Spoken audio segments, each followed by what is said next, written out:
Et bonjour à tous, il est 9h21, ça c'est parce que Cédric et Ronan nous ont présenté un magnifique morning, donc on est là aujourd'hui avec Guillaume du coup pour monter son nouveau PC. Il n'est pas encore là, ils sont en train de finir d'installer la table pour le montage du PC, donc bonjour Guillaume. Enchanté. Viens là. On monte ton PC aujourd'hui. Mon PC, mon nouveau PC. T'as déboursé un peu cher pour ce PC Guillaume Il y a eu un petit investissement, on va dire. Un investissement notable. Notable pour le beau jeu. C'est pas un PC à 700 €.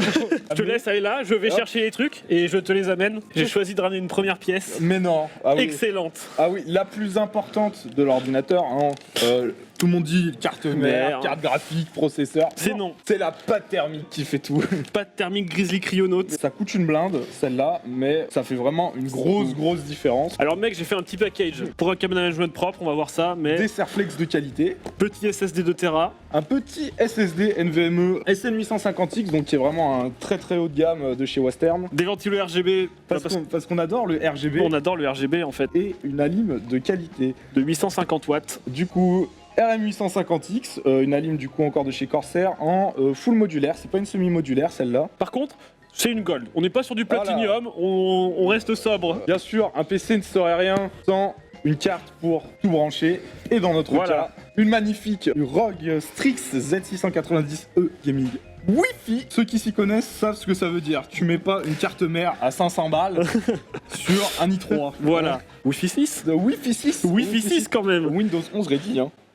Bon, ça... On mettra pas Windows 11. Qu'est-ce que tu nous ramènes, mon cher ami? Alors, une pièce qui était en rupture de stock partout cette semaine, que j'ai réussi à avoir. Un magnifique water cooling 3 ventilos avec écran LCD Corsair 360 mm. 360 mm de longueur. Donc ça aussi, hein, une couille, on peut le dire clairement. Une couille. Une bonne couille. Mais ça a intérêt de refroidir, hein, parce que... Ah bah ça a intérêt à pas dépasser les 20 degrés. Hein. La bonne RAM de kéké, ça. Petite Dominator Platinum, quoi. Hein. Ah bah... En DDR5, hein, parce que bon... 32 Go 5200 MHz. Mec, mais vous abusez un petit peu, cher monsieur. Bah on aime bien tout ce qui va vite. Je pense qu'entre ça et ça, si le PC met plus de 10 secondes à démarrer, c'est qu'il y a un problème. Et puis il y a notre ami le processeur encore. Donc, oui. Là, tu vas régaler le viewer. Et là... Vas-y, montre-nous ça. Bam i9 mon pote. i9 mon pote, il a pas fait semblant ce bougre. Alors personnellement je tenais à dire que je suis outré. i9 12900 KF donc, pas de processeur graphique dedans. Gamer du coup en général une carte graphique qui est là pour prendre le relais. Il cloque à de 3.6 à 5.2, un truc comme ça. Amplement suffisant. Amplement suffisant je dirais. Ah si, le prochain va être un peu spécial. Ah mais qu'est-ce que c'est que ce truc là? Alors pourquoi un ordinateur? Parce que c'est actuellement mon boîtier et que le marché de la carte graphique étant actuellement en péril, nous allons récupérer là-dedans l'ACG pour régaler notre viewer. Voilà, GTX 1080 pour l'instant qui fera le taf dans l'ordinateur. C'est pas encore la meilleure carte graphique possible là-dedans. Il faudrait une 3080, on va pas se mentir. Et 2 Tera en HDD pour ajouter un petit 2 Tera quand même. Ce qui sera récupéré là-dessus. Voilà, je pense que c'est tout. Et maintenant, le squelette. Le boîtier final. Oh là là, mais quel mastodonte. Il faut savoir que ce boîtier a une histoire quand même. Les histoires. Pourquoi un Corsair 5000X? Bah déjà Corsair. Bah c'est déjà Corsair. Parce qu'on aime Corsair. Parce que c'est grand. Alors ça c'est moyen chez Corsair. Hein. PTDR les mecs. En même temps, ça je pense c'est largement assez grand. Oui. Non, entre nous. Entre nous. Donc pourquoi? Parce que bah y a un mec qui m'a appelé un jour et qui m'a dit: hey frérot, il y a des réductions top achat, viens on prend des nouveaux boîtiers. Oui, j'avais rien à mettre dedans, hein, mais pourquoi pas? Qu'est-ce qui s'est passé avec ce boîtier? Alors il est arrivé. Je suis allé le chercher. Je l'ai rentré chez moi. Ouais. Tout allait bien. Je l'ai ouvert. Magnifique. Là j'enlève les vitres. Pof pof pof. Pour le regarder bien tout comme il faut. Flemme un peu de sortir un bureau, une table, une nappe, machin pour le mettre propre et pas casser de trucs. Du coup, je le fais sur mon tapis, tu vois, par terre. Bah oui. Et là, je remets les vitres. Et on va voir le système, et je n'entends pas le petit clac. Je lâche l'avant, il tombe vraiment de ça. 5 mm. Elle a explosé en 1 million de morceaux cette vitre. Vers sécurité. Compliqué après de faire la douille de mon boîtier arrivé cassé. Après l'avantage, Corsair fournit exactement toutes les pièces à disposition sur leur site internet. Du coup, deuxième vitre commandée, arrivée 3 semaines après. Cassée évidemment, hein, parce que bon, sinon c'est pas drôle. C'est pas drôle. Troisième vitre commandée, arrivée entière. Ah, bravo à nos amis transporteurs de chez UPS, faut revoir vos transporteurs, mais tranquille. Merde.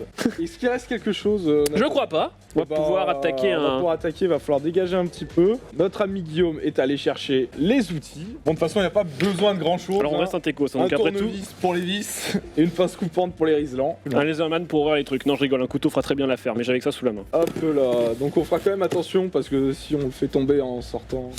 Bah c'est Ça triste. rend toute l'émission en fait. Voilà. Ok, donc je mets ma main là pour le caler et je la retourne. Quelqu'un, t'es à la réception au cas où je suis à la réception? Alors, vas-y, soulève-le là. Ah. Ouais, ça me régale. On fait un peu de place. Important à nos amis viewers, si vous gardez un PC gaming, le truc à garder c'est la boîte de lui hein, pour le transporter. Et les mousses. Oh là là. Ah là là là là là Quel là. mastodonte. Est-ce qu'on vire les vitres maintenant? Et genre on fait un tas de vitres et comme ça on le manipule sans vitres. Faut tirer là? Ah oui. Ah, c'est bon. On a réussi. Hop. Et là, du coup, je suppose. Hop. Ah, mais t'as un frigo toi aussi en fait. Mais oui. Attends, mais t'en chies autant pour l'ouvrir? Ouais, au début, oui, c'est vrai qu'au début, elles sont début. dures en vrai. Et là, en fait, le problème c'est que si tu laisses tomber l'angle devant, c'est fini. C'est bizarre, j'ai l'impression que t'es pas serein quand tu les enlèves. Eh mec. J'ai enlevé la porte du frigo. Ouais, tu peux l'enlever. Tu peux aussi la déboîter. Bah, je Tiens, pense mec, qu'on va la virer prends la aussi. porte du frigo. On retrouve du coup deux cartes. Ça, c'est la gestion des ventilateurs, mais qu'au niveau vitesse. Et ça, c'est toute la partie gestion lumière des ventilateurs, du coup RGB. On a trois Si, mais je crois qu'il emplacements va à la place de ça. pour des SSD de 2 pouces 5. Et en dessous, là, on a deux emplacements pour deux disques durs 3 pouces et demi. Et l'emplacement, du coup, de notre ami l'alimentation. On commence du coup? On va sortir la carte mère. Petit unboxing. Alors, attends, je vais essayer de vous le montrer. Ça donne le ton. Du coup, un second fond sous la boîte de cette magnifique. Mais là, pas trop loin, parce qu'après on posera Ouais, la carte dessus. Et oh là là, qu'est-ce que c'est ça, mon ami? C'est quoi? Oh, c'est les M2! T'as une Faut carte d'extension au PCIe pour mettre des trucs M2. On déballe la grosse carte. Hop là. Pour ceux qui sont absolument pas connaisseurs, emplacement du processeur, emplacement des 4 barrettes de RAM, les PCI Express pour brancher carte d'extension, donc carte graphique, carte son, carte d'acquisition. Alors, petite particularité que je viens de voir, normalement on va le voir, il y a 2 pins d'alimentation de processeur, donc elle a vraiment faim, elle. Lui, il va à la pince direct. T'as combien d'euros entre les mains Là, 500 balles. Hein. Pour le... Ouais, c'est pas mal. Combien? Carton à 2 €. On va faire attention au processeur, mais l'avantage c'est que contrairement à AMD, Intel, eux, au lieu qu'ils aient les pins sur le processeur, du coup, ils sont directement sur la carte mère. Puis il y a toujours le fameux où est le détrompeur sur celui-là. Alors, tout en haut, là, vous voyez, il y a 2 petites encoches qui vont nous servir de détrompeur pour mettre sur la carte mère pour qu'il soit parfaitement aligné. T'as le petit triangle, mais Ah tu peux oui. aussi te servir des 2 détrompeurs sur le haut. En fait, je pense que maintenant ils mettent tellement de détrompeurs pour dire écoutez, nous on a marqué, c'est de votre faute.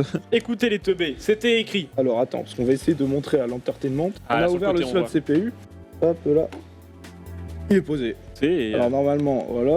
Et la plaque saute toute Voilà, seule. elle saute toute seule. Ou faut pas avoir peur, ça peut faire peur au premier abord parce qu'il faut, Ouais, faut forcer pour les. faut forcer quand même pour fermer. Bah écoute, là tout de suite, je te dirais, on met le M2, mais il va falloir prendre la décision de là où on le met. Propose dans le chat, quelle est la plaque la moins moche à enlever? Et en plus, notre ami, le Western Digital, a quand même un beau dissipateur. Du coup, il est rikiki, tout petit aussi, donc c'est un 2280 si je me trompe pas. Enfin, vous avez différentes longueurs de SSD. Si vous regardez la carte mère, du coup, le disque va arriver là, donc ça c'est pour la taille 2280 et ça c'est pour la taille d'au-dessus, je sais plus ce que c'est. Celui-là, on va garder et celui-là, on va l'enlever. Voilà, il va être comme ça et après nous, on va devoir tourner la petite languette.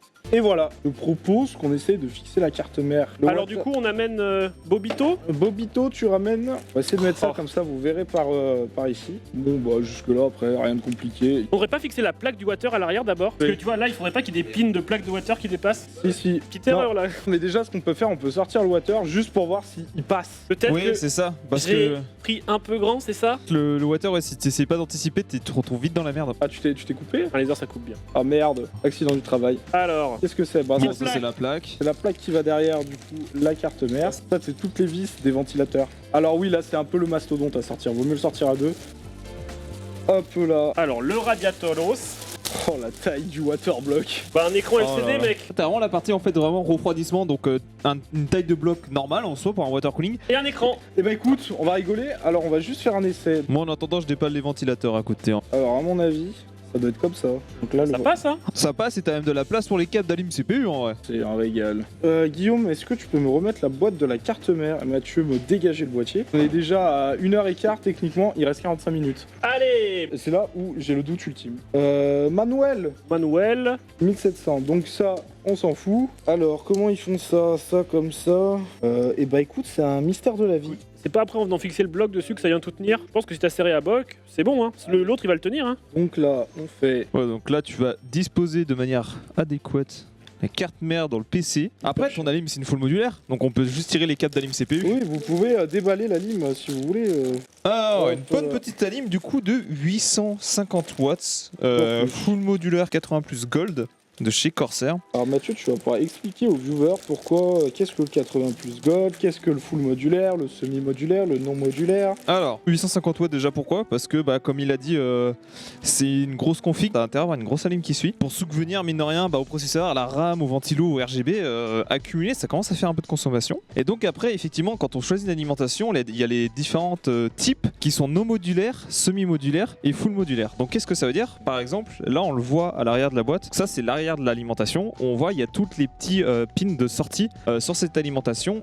Aucun câble ne sort directement de cette alimentation. On met ce dont on a besoin dans notre ordinateur. Par exemple, si je vais aller alimenter mon carte mère, si j'ai une carte graphique, je vais sortir une alimentation de carte graphique. Si j'en ai deux, j'en sors deux. J'ai les alimentations SATA aussi, où du coup je sors le nombre d'alimentations SATA dont j'ai besoin. Donc c'est l'avantage en fait d'une alimentation modulaire, c'est que du coup tu n'es pas obligé d'avoir forcément tous les câbles d'alimentation qui sont dans ton ordinateur et qui traînent en fait à l'arrière. Et ensuite il y avait le 80 plus gold après d'une alimentation qui est, je semble, l'efficacité d'une alimentation qui permet de certifier de dire que en gros bah, sur les 850 watts tu auras effectivement un bon rendement énergétique et tu n'auras pas une alimentation qui perd de la puissance d'une certaine manière. On va les certifications comme ça 80 plus, ça fait gold, platinum, titanium et donc là en gros on va déjà pré-câbler les câbles d'alimentation CPU avant de mettre le water cooling pour se faire moins chier en fait, tout simplement que ce soit plus pratique et qu'on n'ait pas à aller se tripoter les doigts après de partout. L'alimentation CPU du coup sur la carte mère pour alimenter vraiment le processeur en lui-même vient se mettre tout en haut de la carte mère. Et en fait, vu qu'on va mettre le bloc water cooling en haut, vu qu'il est épais, ça risque d'être un peu chiant après d'aller essayer de mettre les câbles là-bas en haut. Donc on les pré-câble avant pour que ça soit plus pratique. Bon écoutez, moi je vais vous laisser messieurs. Yes. Je vais installer le plateau pour ton émission juste après, Benjamin. Ça me régale. Bon courage à vous et à tout à l'heure. À tout à l'heure. Donc ça, tu poses ça là et Je vis à travers. et- Alors comme ça. Ouais, vas-y, bah mets les 4 premières vis. Hésite pas à te dépêcher parce que c'est pas très agréable comme position.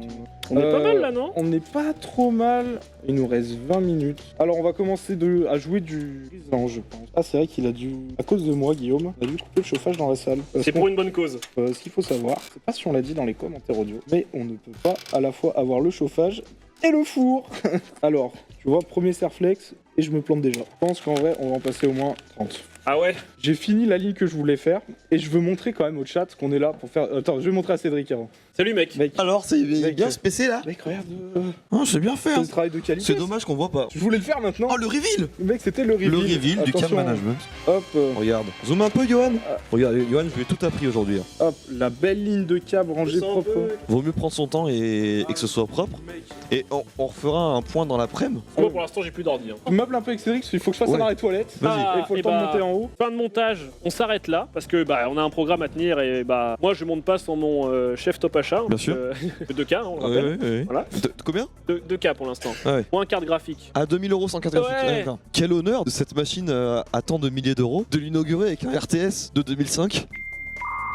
Ah oui, Age of Mythology, donc un beau RTS 480p de 2005 qui rend hommage à la bécane, j'ai envie de dire. Hein. Ah oui. Oui. Totalement. On se retrouve demain à Trackmania. Trackmania demain, c'est incroyable. Le dernier concours gaming Gaming. présenté par Guillaume et moi-même. Les joueurs sont chauds, ils révisent depuis 2 semaines, ils donnent des feedbacks. Les maps sont du Petite, oignon par petite Tristan. les maps. Tristan, non, il s'est donné. Tenez. Pour le moment, ce Francis me régale, hein, vraiment. Le Weedine, on va nous faire des pizzas, mon gars. Et Ça on va a, être incroyable. on a une petite surprise sur les tenues, vous verrez. Ah oui, Ah oui, non mais faut en parler. faut en parler. Deux surprises cette année, les t-shirts déjà, bah attendez. Flocage Francis avec le 4 pour souvenir que Voilà, c'est c'est dans ça, cette c'était édition. quand même incroyable. Guillaume. Alors on a staff pour les joueurs pour les staffs et puis les joueurs ont marqué joueurs. Et dans ce même mood du coup on a une petite surprise, Petite pour le que- Weedine. En faisant les t-shirts, on s'est dit, et pourquoi pas? Bah du coup, on vous laisse. Pub et après, We Dine pour vous, c'est tout de suite sur Francis.